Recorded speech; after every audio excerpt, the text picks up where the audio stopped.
Welcome back to A Slice of News, where I cut you off a slice of news. In an announcement that I think should surprise absolutely no one, Speaker Mike Johnson told the White House in a phone call recently that House Republicans have no interest in extending the Affordable Care Act subsidies. This comes as the president was reportedly forming a plan to continue those subsidies for an additional 2 years, and this proposed plan was expected to come out sometime this week. So wow, big shock. Republicans in the House basically ensure that nobody wins, at least for the moment. Republicans don't get pushed this supposedly long-awaited Obamacare alternative. And even after over a month of government shutdown, Democrats don't get the one thing that they had been pushing for that entire time, the extension of those subsidies, despite the fact that ending the shutdown was contingent on being promised a vote on extending the subsidies. So Mike Johnson is basically saying, even if we voted on it,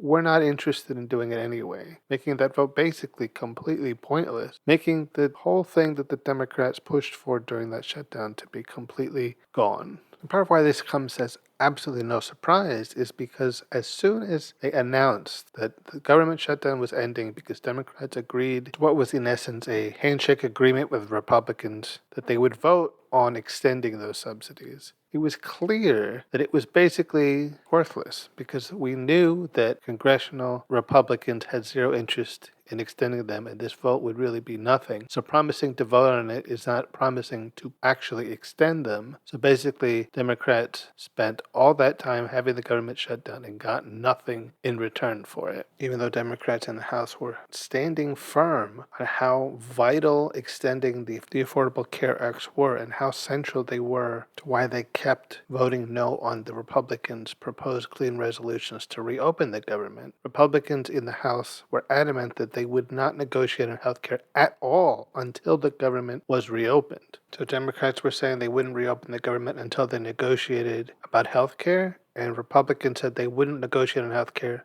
until the government was reopened. And that was a stalemate that kept the government shut down for 43 days. But I think it was very naive for Democrats who have trusted Republicans when they promised they would totally negotiate. Just open the government and we'll negotiate. It's fine. We'll vote on it. Just give us what we want and reopen the government that we pinky promise. We'll totally give you what you want. But Republicans lie as easy as they breathe. So there was really no realistic chance that even though they promised that they would negotiate after the government reopened, that they had any desire to actually do that and actually give Democrats what they'd been asking for that entire time. So I think that's one of the things that really frustrates because it was so clear the Republicans were playing Democrats and they fell for it, or at the very least seemed to. I think there's certainly room to debate whether or not those Democrats folded to Republicans because they actually genuinely believed that Republicans would make good on their promise to negotiate after the government was reopened, or if they knew full well that Republicans had no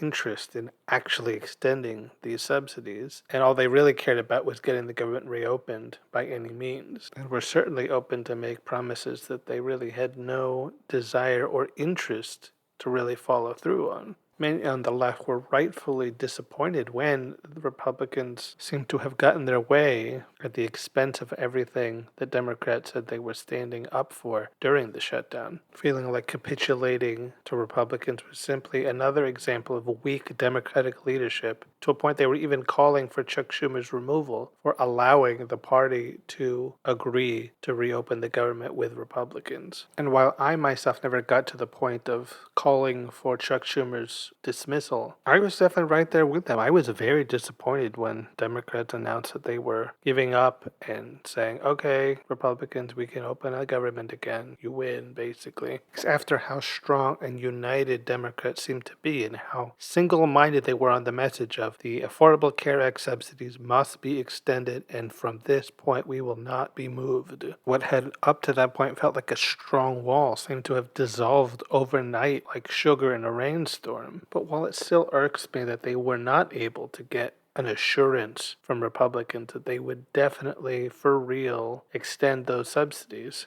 With hindsight, I'm beginning to see that maybe finally allowing the government shutdown to end when they did was actually not as bad an idea as it seemed at that time. 43 days of shutdown was already the longest government shutdown in American history by nearly 10 days at that point. The American people were literally going to starve now that SNAP had finally run out, and continuing to stall on reopening the government would only cause them even more pain. And so while keeping the government shut down and digging in their heels as dug in as they had was starting to feel kind of pointless, because Republicans had their heels dug in just as much in resisting extending those subsidies, because they just did not want to do it. So the whole thing really was like a big stalemate. Neither side was willing to move, and they were just waiting for the other one to break first. And while I have no doubt in my mind that congressional Democrats are absolutely willing to wait those Republicans out as long as it took, the harm that was being done while they waited simply could not be ignored any longer. It would not have shocked me that had people not literally been going hungry due to the lack of SNAP, we might very well still be in a government shutdown, because Republicans in Congress still would be stonewalling and Democrats would be standing firm on saying, unless you extend these subsidies, we are not reopening this government. We'd be in, I think, day 57 of our government shutdown. But Democrats in the House realized that the longer the shutdown went on, the more harm was being done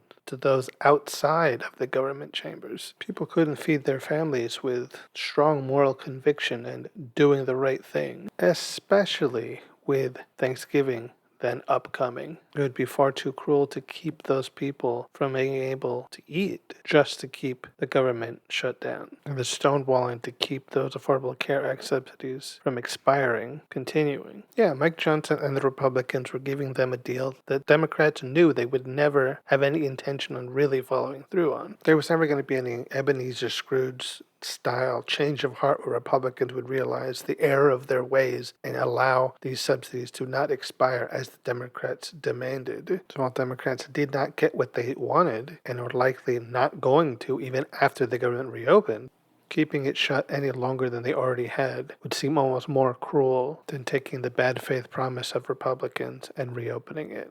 And while it was true that Democrats seem to have lost the fight to keep Affordable Care Act subsidies from expiring, ultimately this whole thing is likely going to be much worse for Republicans than it will ever have been for Democrats. And I'm pretty sure I got into this in at least a little bit more detail in my previous episodes.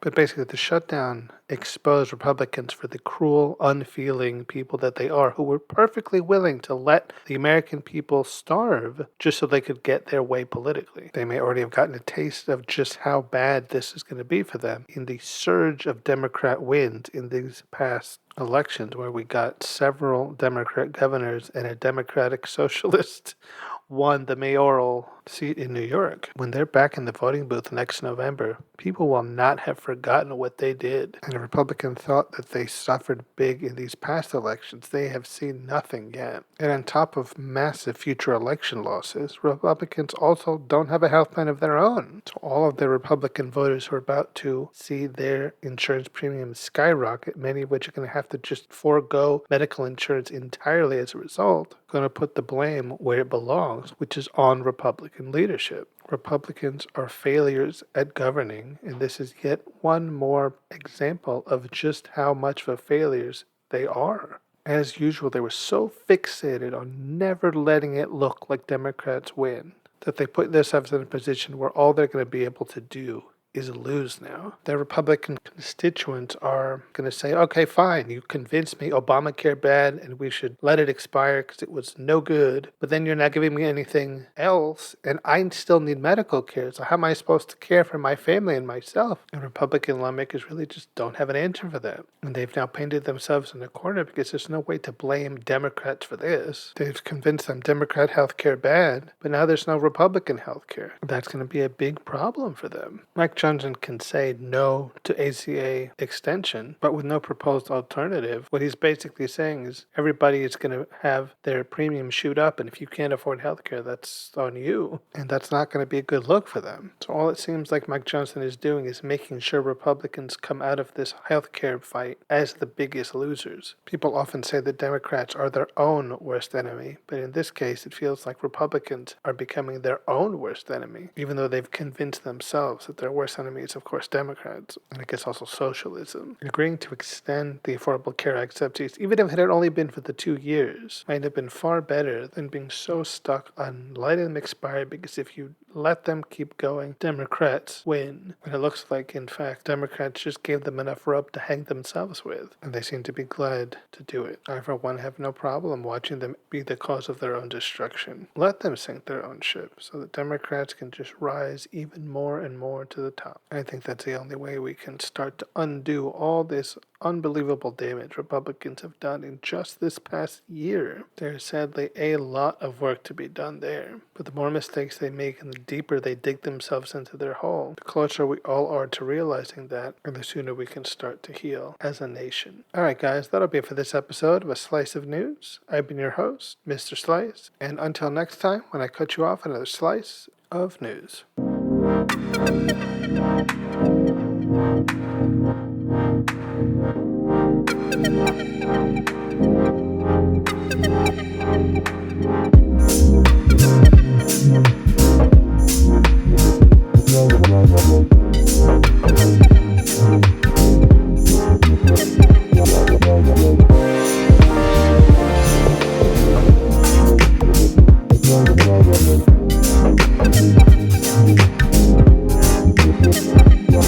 Yeah.